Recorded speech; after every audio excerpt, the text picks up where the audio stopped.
লখনৌয়ের নবাবরা কিন্তু শুধুমাত্র নামেই নবাব ছিলেন না, হাবে ভাবে চাল চলনে আদব কায়দায় সবেতেই নবাবী আন্দাজ একেবারে যেন উথলিয়ে পড়ত।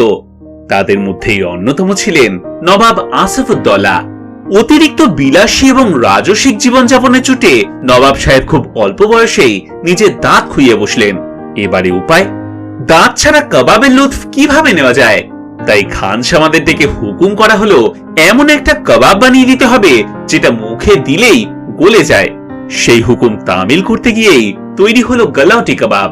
উর্দু শব্দ গলাওয়াত বা গলে যাওয়া থেকেই এর এমন নাম।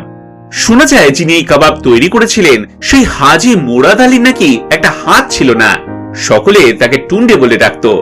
সেই জন্য এর আরেক নাম টুন্ডে কে কাবাব। সেই গলাওটি কাবাব আজ প্রায় 250 বছর ধরে রাজা প্রজা সকলেরই মন গলিয়ে চলেছে।